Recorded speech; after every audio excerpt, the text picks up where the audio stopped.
반갑습니다. 왜 이렇게 놀래세요? 자, 좌우에 계신 분에게 인사합시다. 만나서 좋습니다.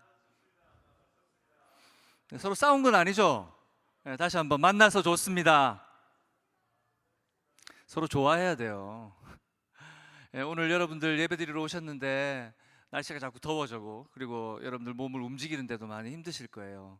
어제하고 오늘이 지난주랑 오늘이 또 몸이 또 틀리죠?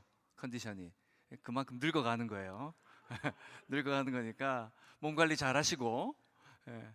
오늘 예배 드리시면서 마음속에 혹시 여러분 속에 어떤 마음을 가지고 오셨건 간에 하나님께서 여러분의 눈을 바꿔주셔서 서로 사랑하고 아름답게 보이고 행복을 나눠줄 수 있는 그런 예배가 되기를 원합니다.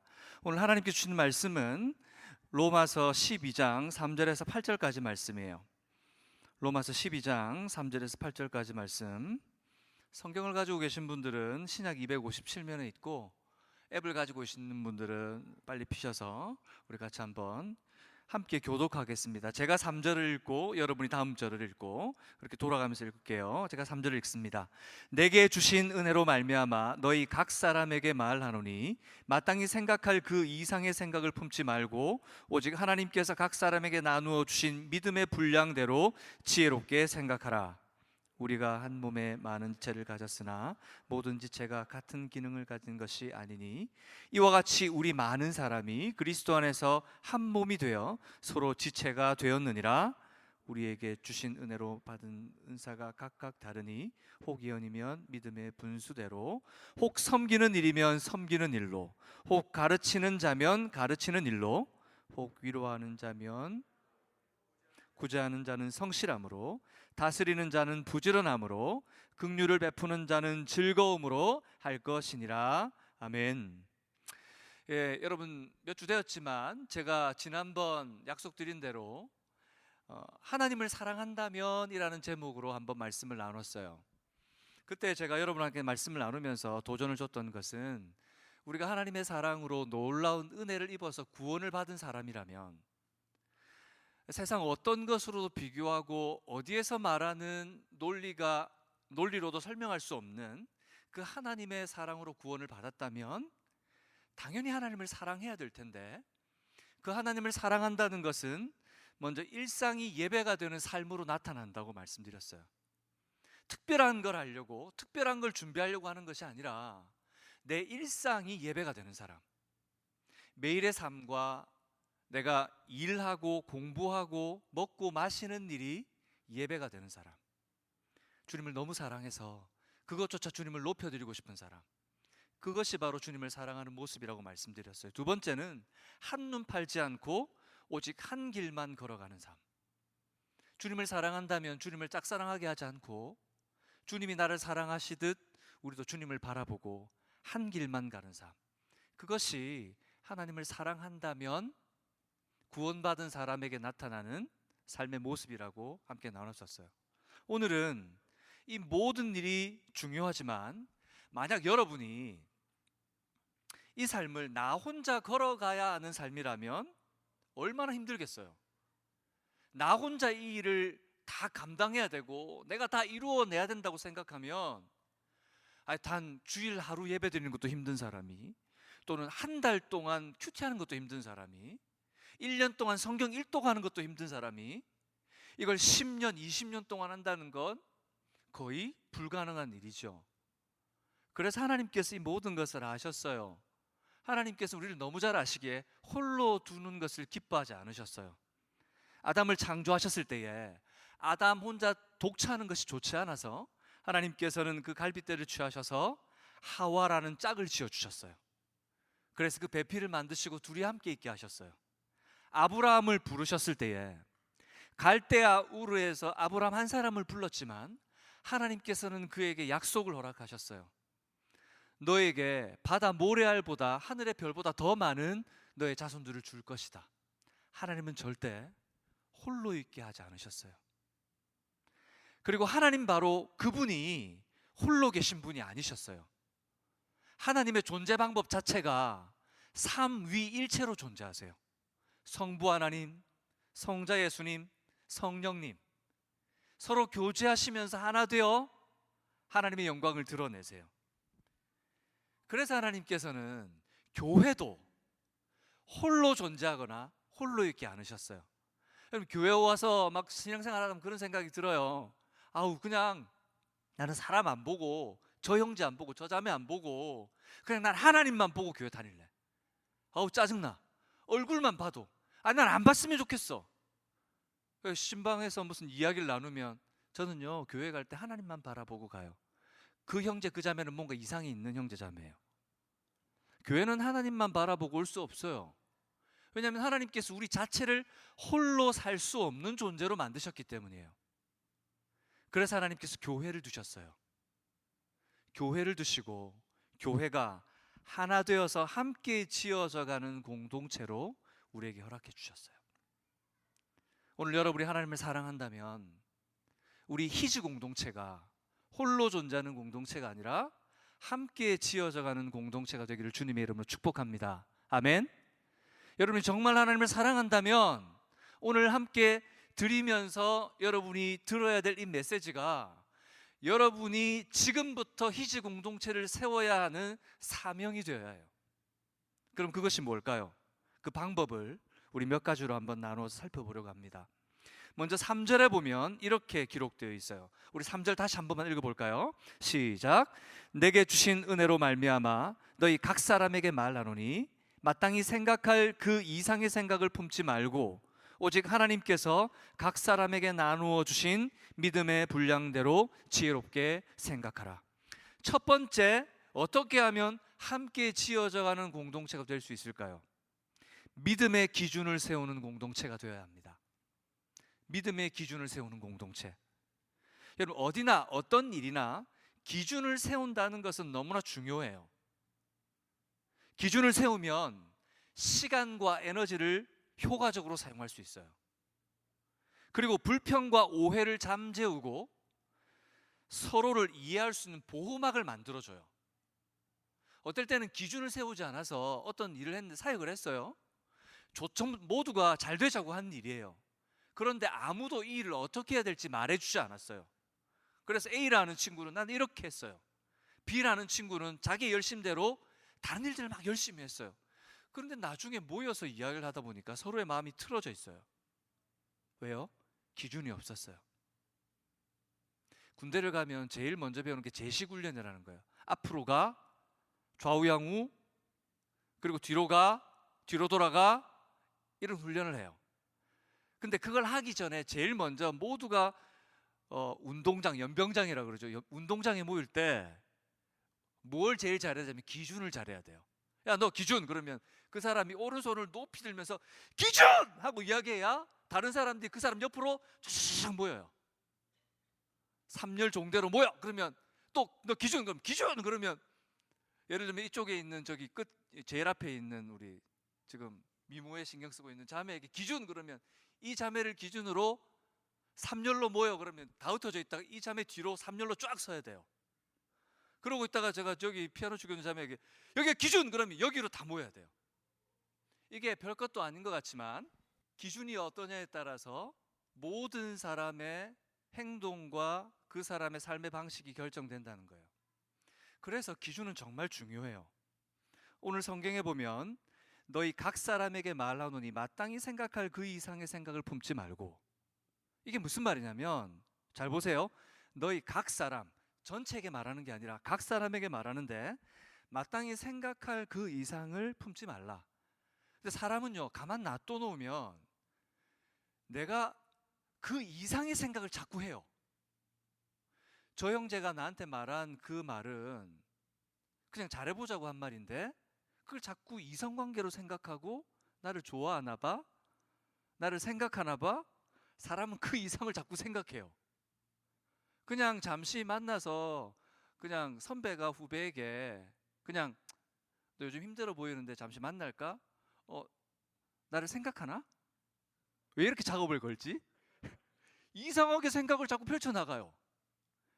이게 좀 좋은 말로 얘기했지만 여러분, 사람은요 가만 놔둬놓으면 자기의 기준대로 자꾸 생각을 펼쳐요. 그래서 성경은 생각할 그 이상의 생각을 품지 말라고 하는 이유가 있어요. 오늘 우리가 보고 있는 로마 교회는 아니지만 우리가 잘 알고 있는 고린도 교회라는 교회가 있었어요. 찾아보진 않겠지만 여러분 혹시 찾아볼 수 있다면 찾아보세요. 고린도 전서에 가면 1장부터 3장까지 고린도 교회가 어떤 문제가 있었는지가 나와 있어요. 고린도 교회가 예수 그리스도 안에 모였는데 그 안에 분당이 생겼어요. 어떤 사람은 아볼로, 어떤 사람은 게바, 어떤 사람은 예수, 어떤 사람은 바울. 그래서 자기가 따르고 싶은 사람이 진짜 진리를 말하는 사람이라고 생각하고 분파가 나눠져 버렸어요. 교회가 복음을 전하고 예수를 드러내야 되는데 이제 갓 태동한 교회가 싸우고 다투니 주변에서 어떻게 생각하겠어요? 아, 저 사람들 진짜 이단인가 보다. 그래서 바울이 편지를 쓰기 시작한 것이 바로 고린도 전서와 후서예요. 사람은 가만히 두면 예수를 믿건 안 믿건 육신의 지배 가운데, 육신의 원리 가운데 있는 사람들은 자꾸 생각의 가지를 펼쳐나가요. 그래서 성경은 오늘 제일 먼저 생각할 그 이상의 생각을 품지 않는데, 특별히 하나님이 세우신 믿음의 공동체의 기준은 영원한 생명과 직결이 돼요. 교회가 여러분 다른 단체처럼 학원이나 또는 학교처럼 해도 되고 안 해도 되고 그냥 내버려 두면 괜찮겠지. 괜찮을 수도 있어요. 여러분 청년부 우리가 원하는 대로 하면 어때요? 할 수도 있어요. 근데 왜 여기 청년부로 모이세요? 하나님의 영생의 말씀이 여기 있음에 하나님의 말씀이 나를 살리시고 내게 영원한 생명을 허락하시고 죽어도 살겠다고 하신 부활의 생명이 있기에 여러분 여기 와서 하나님의 말씀을 배우고 듣고 예배하지 않으십니까? 그럼 이 말씀은, 이 기준은 우리의 영원한 생명과 직결된다는 거예요. 교회의 기준은 그래서 너무나 중요해요. 그래서 사도 바울이 마땅히 생각을 그 이상 생각하지 말고 너희가 기준으로 다시 돌아와야 된다. 기준을 세워라 라고 말하고 있는 거예요. 그 기준이 뭐예요? 3절 후반부 오직 다음에 하나님께서부터 같이 읽어볼까요? 시작. 하나님께서 각 사람에게 나누어 주신 믿음의 분량대로 지혜롭게 생각하라. 오늘 성경은 마음대로 생각하지 말고 믿음의 분량대로라고 하는 단서를 주셨어요. 저도 보면서 믿음의 분량이란 도대체 뭘까? 어떤 사람은 믿음이 클 거고 어떤 사람은 믿음이 작을 건데 그럼 어디에다 기준을 맞춰야 될까요? 도대체 이게 무엇을 얘기하는 걸까요? 제가 그래서 원어를 좀 찾아봤더니 이 분량이라고 하는 이 단어의 의미가 척도 또는 기준, 양을 결정하는 무게 단위라는 걸로 기록되어 있어요. 한마디로 말하면 이 분량은 기준을 얘기하는 기준, 믿음의 기준, 믿음의 기준을 세워서 그 기준대로 믿음의 공동체를 이끌어 가라는 거예요. 그럼 이 믿음의 기준은 어떻게 세우면 될까요, 여러분? 희지 청년부는 믿음의 기준이 있나요? 우리 찬양 인도자 어떤 믿음의 기준이 있나요? 우리 회장님 어떤 믿음의 기준이 있나요? 우리의 믿음의 기준은 어떻게 생기는가요? 우리가 항목을 딱 정리해요. 이렇게 하기로 하자. 항목을 딱 정리하고 항목을 모두 다 지금부터 지키기로 결단하자. 앞에 보니까 지금 일찍 와서 몇 시 이전에 오면? 1시? 1시 45분 이전에 오면 삼겹살 파티를 하기로 결정을 했어요. 제가 조금 전에 보니까 몇 명이 모자라 가지고 그 파티를 못 해요. 그런데 늦게 오는 사람은 정해져 있어.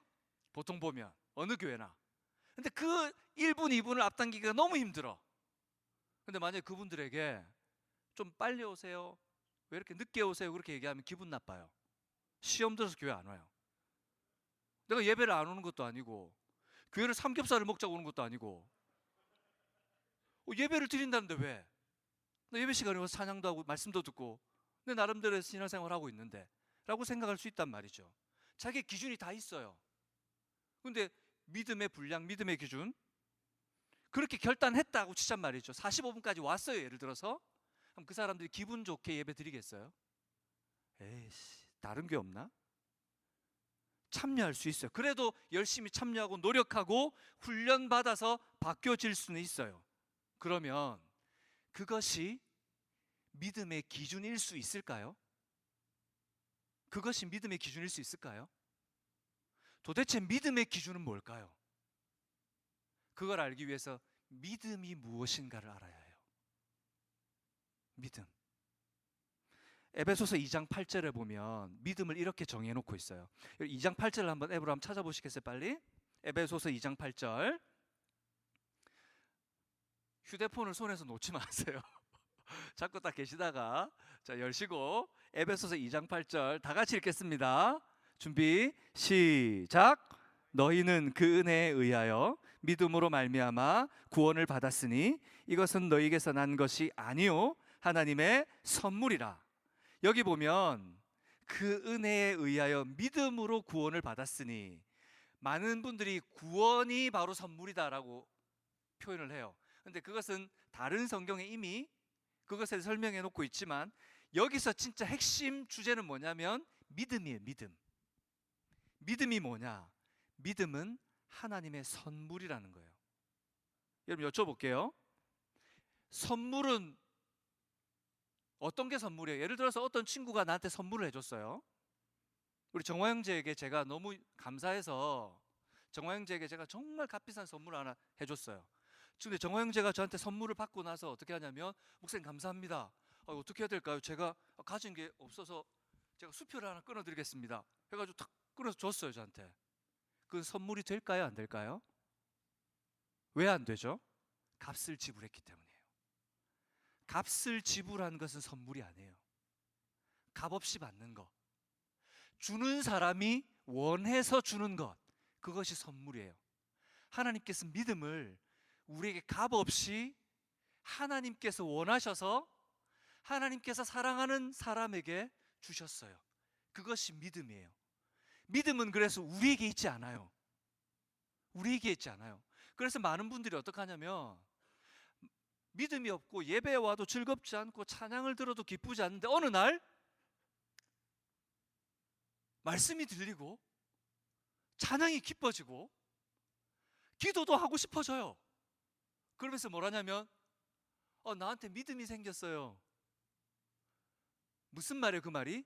자기의 노력과 의지가 아닌데 믿을 수 있는 눈이 열린 거예요. 다시 말하면 믿음이라는 것이 속에서 자기가 인격과 신앙하고 결단을 하고 훈련해서 생긴 게 아니라, 내 수준과 인격은 그렇게 되지 않는데 어디선가 그 믿음이 내게 들어온 거예요. 그게 누가 주신 걸까요? 하나님께서 하나님의 사랑하는 사람에게 주셔서 눈을 여신 거예요. 그러면 이 믿음은 어떻게, 하나님께서 그러면 시장 바닥에서 막 길을 지나가고 있는 사람에게 갑자기 하나님께서 믿음을 주셔가지고 그 사람이 눈을 번쩍 뜨고 야 교회 가야 되겠다 올까요? 아니에요. 그건 아주 일반적이지 않은 특별한 경우에 그런 사람들이 있어요. 지금도 여러분 지금 중동 지역의 아랍권에는 꿈에서 주님을 만나고 주님께 돌아오는 사람들이 아직 있어요. 그런데 미국에서 그런 사람들 별로 찾아볼 수 없어요. 왜요? 보편적으로 누구나 복음을 들을 수 있는 상황이 있기 때문에. 그렇다면 하나님께서 이 믿음을 어떤 통로로 주실까요? 로마서 10장 17절에 보면 이 믿음을 어떻게 주시는지 기록해 두셨어요. 로마서 10장 17절 한번 보시겠어요? 로마서 10장 17절입니다. 우리 같이 읽겠습니다. 로마서 10장 17절 시작.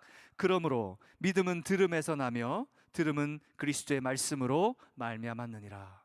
믿음은 어디서요? 들어야 돼요. 믿음은 들어야 생겨요. 근데 뭘 들어야 돼요? 하나님의 말씀을 들어야 돼요. 여러분 잘 저를 보세요.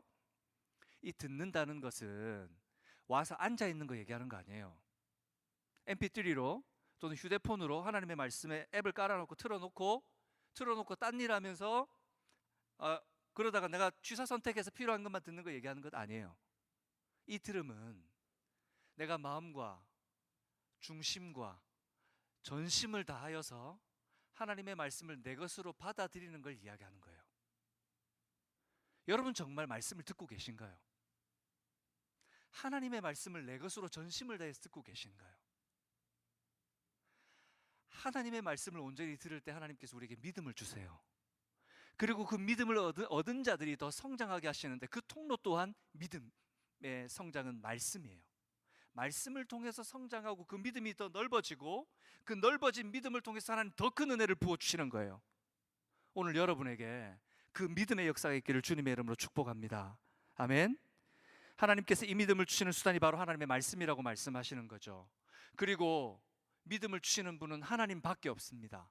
그러니 우리가 지금 히즈 공동체의 믿음의 기준을 세운다는 것은 우리 건강한 공동체, 건강한 경험, 여기서 나오는 것이 아니라는 거예요. 하나님의 말씀으로 다시 돌아가야지만 세울 수 있는 기초예요.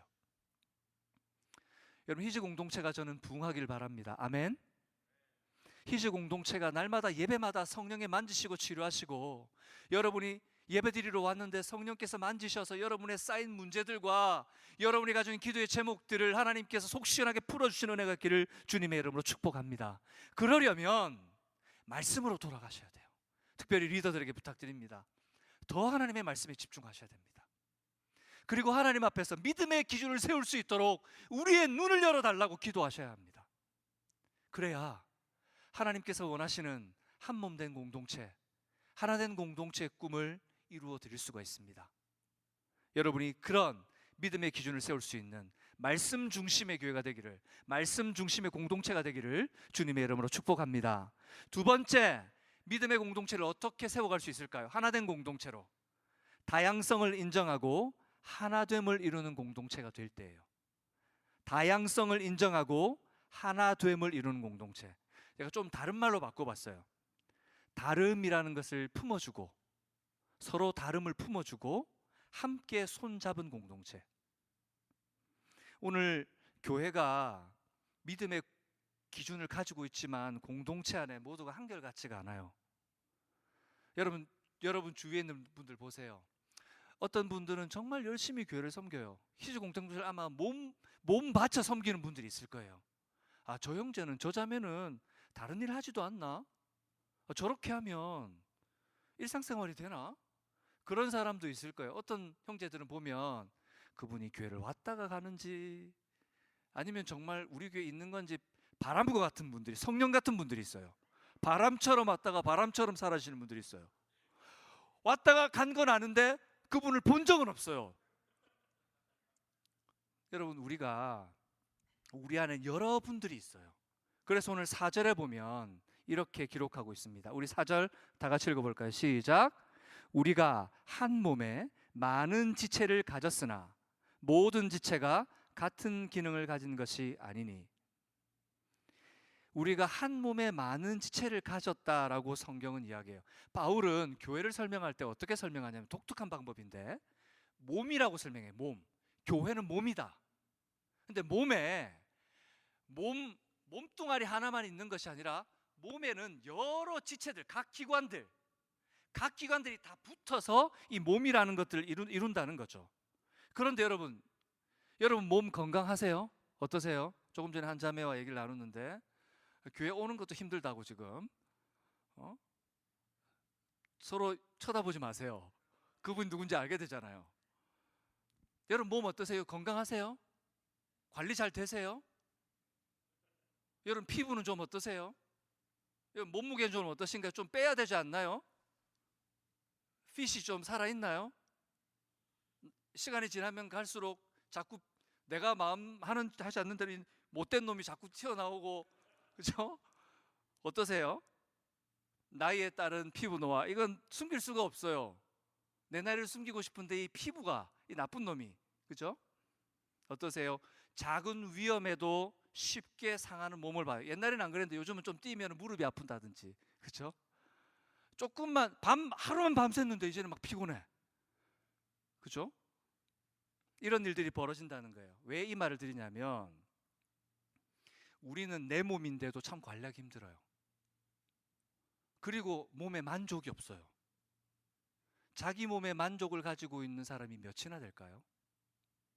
자기 이름, 심지어는 자기가 가지고 있는 그냥 내 손에 그냥 생김새까지도 마음에 안 드는 사람이 있어요.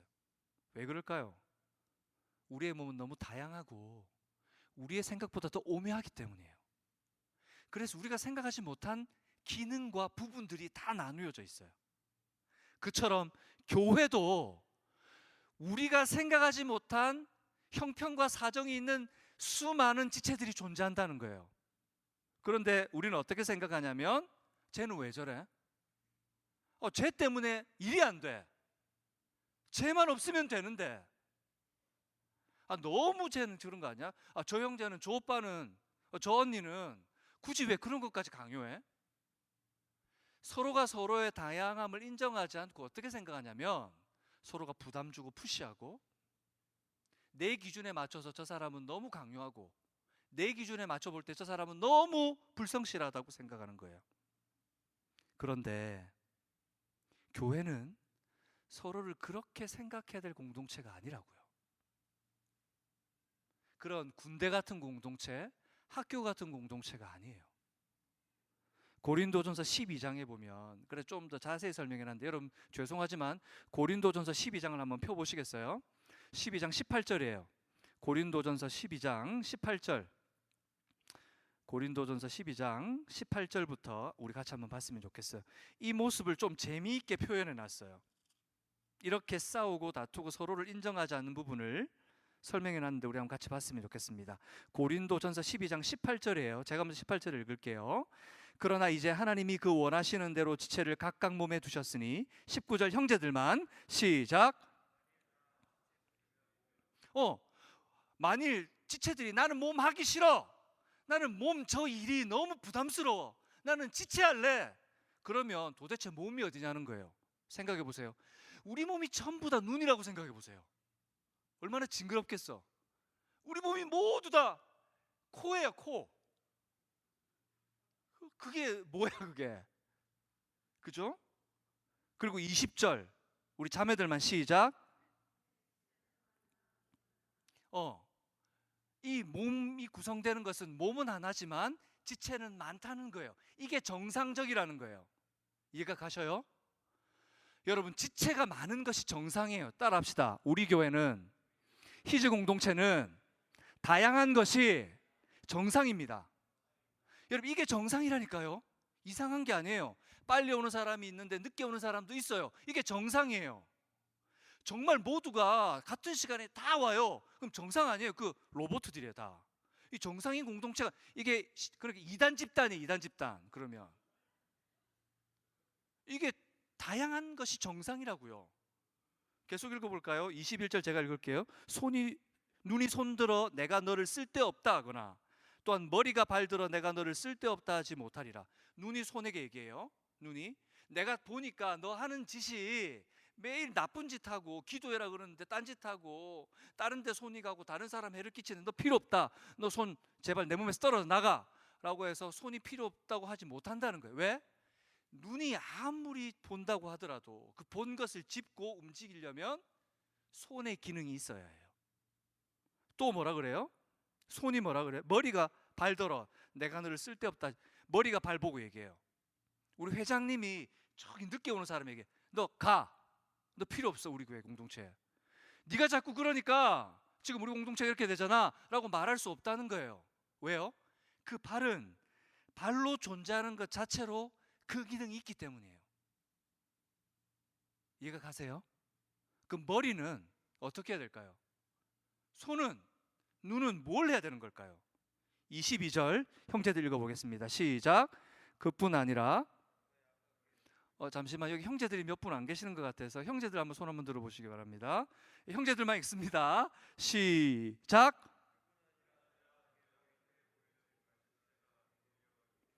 몸에 더 약하게 보이는 것이 어떻다고요? 더 요긴하고. 여러분 생각해 보세요.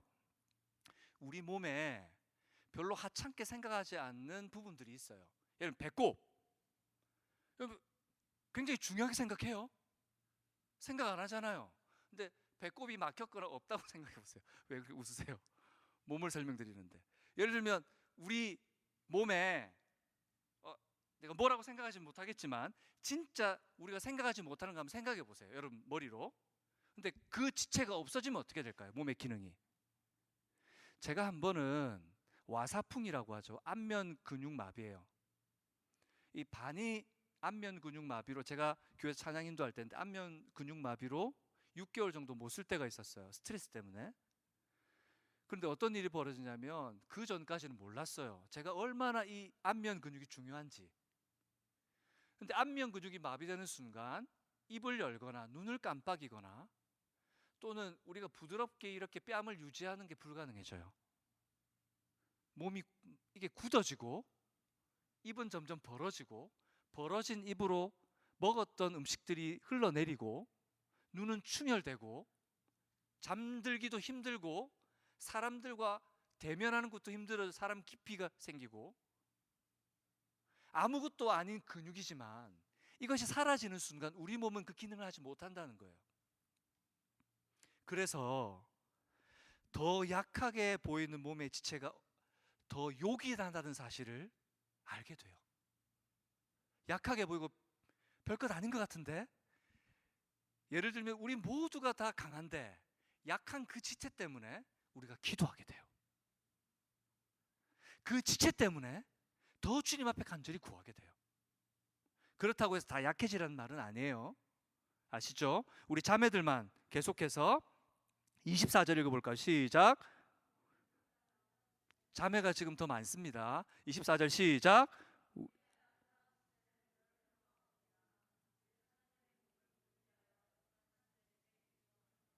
네, 우리 자매들, 여러분들은 아름다우세요 이미.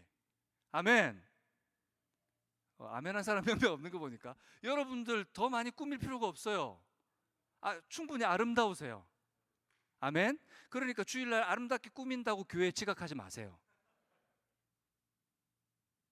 그리고 여러분의 아름다움을 꾸미는 대신 그 물질과 그 에너지를 조금 아름답지 못한 지체들 아름답게 하는 데 사용해 보세요. 여러분의 시간과 에너지를 내 후배들을 위해서 한번 사먹이고 한번 신방 가지고 한번 보듬어 주는 데 써보세요. 여러분의 그 시간을 기도하는 데 써보세요. 이것이 바로 다양함을 인정하는 공동체예요. 누가 필요 없다라고 말하지 않는 거예요. 하나도 쓸모없다고 말할 수 없어요. 24절에 보니까 하신 말씀을 이어서 25절 계속 이렇게 이야기합니다. 우리 다 함께 읽겠습니다. 시작. 몸 가운데서 분쟁이 없고 오직 여러 지체가 서로 같이 돌보게 하셨느니라. 이것이 하나님께서 몸으로 주신 공동체의 역할이에요. 그래서 다양성을 인정하는 공동체, 다름을 품어주는 공동체. 하지만 여러분, 모두가 다 다르게, 나는 다르게 하겠다, 다르게 나가겠다고 생각하면 공동체는 무너져요. 그래서 다름뿐만 아니라 한 가지 더 필요합니다. 5절에 보면 오늘 읽었던 본문 12장 5절에 보면 이렇게 말합니다. 제가 읽을게요. 5절입니다. 이와 같이 우리 많은 사람이 그리스도 안에서 한 몸이 되어 서로 지체가 되었느니라. 우리가 모두 다양하지만 이 다양한 모든 지체가 한 기준을 가져주셔야 돼요. 다양함을 인정해야 되지만 하나의 통일성은 가져야 돼요. 그게 뭘까요? 그리스도 안에. 그리스도 안에. 내가 지금 비록 이런 상황이지만 내가 그리스도 안에 있을 거야. 내가 비록 내 신앙의 상태와 수준이 이것밖에 안 되지만 그래, 내가 그리스도 안에 있어 보려고 해 라고 하는 목적은 모두 동일해야 된다는 얘기예요. 아멘이십니까? 아침에 일찍 오는 거, 예배 시간 일찍 오는 건 나 못해. 하지만 내가 한번 해볼래. 한번 해볼래. 이번 주만이라도 내가 그렇게 해볼래. 내가 기도를 잘 못하지만 오늘 이 시간 내가 열심히 기도해볼래. 그리스도 안에 있어 볼래. 우리가 한 목적이라는 것을 서로 가지는 거예요. 다양함을 인정하고 품어주지만 동일하게 모두가 한 손 잡고 가는 공동체, 다양함과 통일성이 있는 공동체, 바로 그 교회가 함께 지어져가는 공동체가 될 수 있다는 거예요. 우리 희즈 공동체가 그런 공동체 되기를 주님의 이름으로 축복합니다. 그 일을 위해서 기도해야 합니다. 여러분, 예배 시간마다 기도하는 것 습관적으로 기도하지 마세요. 제가 조금 전에 뒤에서, 저는 설교하러 오면 제일 뒤에서 찬양할 때는 서 있다가 앞으로 와요. 이유가 있어요. 여러분 찬양하는 모습을 보고 싶어서. 근데 찬양할 때 박수 치고 싶으면요, 여러분 그냥 흉내만 내지 말고 진짜 박수 치세요. 아멘. 찬양하고 싶으면 입으로 뻥긋뻥긋 말하지 말고 진짜 찬양하세요. 제일 뒤에서 저는 뻑뻑 소리 나게 손뼉 쳤어요. 여러분, 우리가 누구 보려고 한 게 아니잖아요. 하나님께 하나님의 사랑을 드리려고 온 거잖아요. 그렇다면 여러분, 바로 이것을 위해 여러분의 공동체를 좀 만들어 갔으면 좋겠어요. 마지막 세 번째로 은사대로 섬기는 공동체예요. 6절에서 8절까지 보면 여러 가지 말이 있지만 6절만 우리 다 같이 읽어볼까요? 시작. 우리에게 주신 은혜대로 받은 은사가 각각 다르니 혹이연이면 믿음의 분수대로. 여러분, 하나님께서 우리에게 건강한 공동체 그리고 건강한 그리스도의 몸을 세우기를 원하세요. 근데 그렇게 되려면 한 지체 한 지체가 연약하고 힘들고 아무것도 아니고 내 수준은 얼마 되지 않지만 서로 다양함을 가지고 있지만 한 목적을 가지고 있는 자리에서 그들의 역량을 다해야 돼요. 나는 0.5밖에 안 되지만 0.5만 하면 돼요. 0.5밖에 할 수 없는 사람이 나는 자꾸 10을 할래, 나는 20을 할래 라고 하면 안 되는 거예요. 나는 20을 할 수 있는 사람이 제가 0.5밖에 안 되는데 내가 괜히 왜 해? 나는 1만 할래. 그래도 안 되는 거예요. 하나님께서 우리 각각 하나님께서 우리에게 주신 은사가 있어요. 그 역할에서 하나님께서 그 주신 일을 감당하도록 하나님께서 만들어 주셨어요. 여러분들 중에 한 사람도 똑같은 사람이 없습니다. 아멘? 못 믿으시겠어요? 한번 보세요. 똑같은 사람이 없어요. 나 같은 사람이 없어요. 나같이 이상한 버릇 갖고 있는 사람이 없어요. 여기는 다 고유한 사람들이에요. 고유 번호를 갖고 있어요. 이게 무슨 말인지 아세요? 하나님께서는 우리를 다 다르게 하셔서 한 몸이라는 것을 이루게 만드신 것을 전 인류적으로 보여주고 계신 거예요. 그렇다고 한다면 하나님께서 각각 다른 우리에게 왜 이렇게 다름을 주셨을까요? 다름을 주셨을 뿐만 아니라 6절 후반부부터 8절까지 보니까 여러 가지 은사들이 표현되어 있는데 그런 은사들을 주셨어요. 그중 몇 가지를 제가 요약하면 예언, 섬김, 가르침, 위로, 구제, 다스림, 긍휼이라고 하는 은사를 주셨어요. 은사는 영어로 하면 어려운 게 아니에요. 은사는 기프트예요. 기프트는 선물이에요.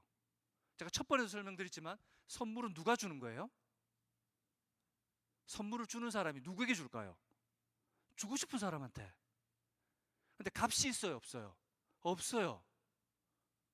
그것이 여러분에게 은사로 하나님께서 주시는 바로 그 은사예요. 이건 선천적인 게 아니라 선천적인 것을 우리는 탤런트라고 그래요. 달란트예요. 기질이에요. 근데 이것은 후천적인 거예요. 하나님께서 후천적으로 하나님께서 은사를 주시는데 왜 주시냐면 교회를 섬기라고. 모두가 다르게 생긴 사람들이 서로 다름을 통해서 하나님의 몸을 세워가라고 은사를 주세요. 그러면 우리는 어떻게 섬기면 될까요? 은사대로 섬기시면 돼요. 찬양을 잘하고 반주를 잘하는 우리 자매들은 반주로 섬기면 돼요. 찬양으로 섬기면 돼요. 그냥 얘는 보기만 해도 기뻐. 얼굴 표정이 너무 예뻐. 그럼 뭐 하면 될까요? 안내하시면 돼요.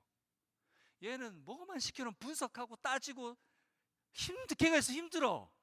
그런 분들 재정을 맡기세요. 우리에게 다 은사대로 있다고요. 필요 없다, 아니다가 아니라 각자가 주어진 은사대로 섬기는 공동체, 그 공동체가 하나님께서 온전히 세워가는 공동체라는 거예요. 근데 문제는 모두가 각자의 은사를 모른다는 거예요. 잘 몰라요. 그래서 하나님께서 교회로 세워주신 거예요. 모두가 함께 모여 서로 다른 사람들이 모여서 한 몸을 이루게 하신 거예요. 나는 잘 모르겠는데 옆에 있는 형제들이 말하는데 너는 보니까 너무 잘 가르친다. 네가 가르치면 쏙쏙 들어와. 그럼 이 형제, 이 자매는 가르치는 은사대로 가르치는 사역을 하면 돼요. 여러분, 은사대로 섬긴다는 것은 내가 내 은사로 섬겨야 하는데 그런데 그 은사를 가진 사람이 홀로서 그 은사를 발견하고 섬길 수 없다는 말이에요. 모두가 도와줘야 돼요. 모두가 서로 사랑하고 관심 가져주고 서로 살펴주고 서로 함께 연합해야지 그 은사를 발견할 수 있다는 거예요. 이해가 가세요? 그래서 정말 아름다운 공동체를 이루려면 하나님을 사랑한다면 이런 아름다운 공동체를 이룰 수밖에 없다는 거예요. 하나님을 사랑한다면 내 형제를 그냥 볼 수가 없어요. 형제가 잘하고 아름다운 모습을 칭찬해주고 세워주고 그를 통해서 하나님께서 영광받게 하고 싶어지기 때문에.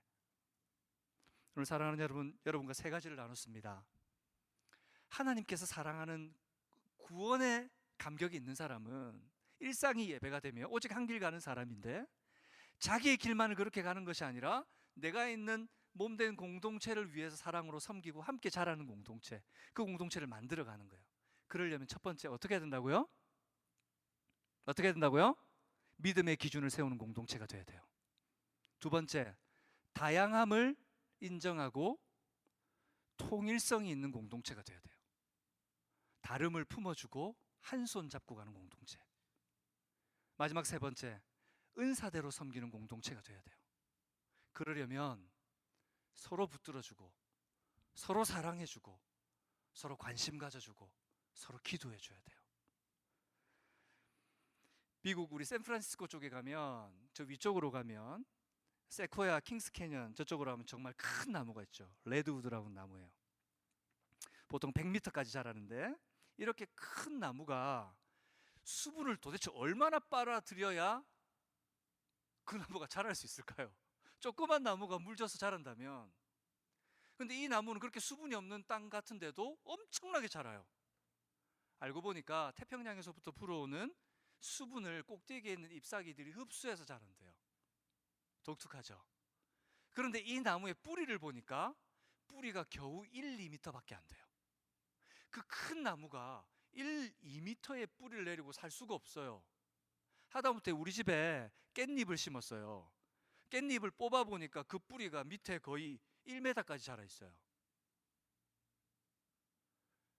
여러분, 이 나무가, 레드우드라고 나무가 100m 이상 1000년, 2000년 자랄 수 있는 이유는 뭐냐면, 바로 옆에 있는 나무들끼리 서로 뿌리를 가지고 엉켜 있다는 거예요. 서로 잡아준다는 거예요. 심지어는 영양분까지 서로, 수분까지도 서로 나눠 갔는데요. 이게 바로 공동체예요. 이게 바로 희지 공동체가 되어야 하고, 이게 바로 한 몸 된 공동체의 모습이에요. 우리의 뿌리는 약할 수 있어요. 우리 한 사람은 약할 수 있어요. 하지만 하나님께서 희지 공동체를 하나로 묶으실 때에 여러분이 하나 되기 위해서 몸부림치고 서로 붙들어 준다면, 이 작은 공동체를 통해서 이 태평양을 움직이시는 하나님의 은혜가 있을 줄 믿습니다. 복음을 듣지 못하고 아직 문이 열리지 않는 그곳에 하나님의 복음이 들어가게 하시는 놀라운 역사를 여기서 만들어낼 줄 믿습니다.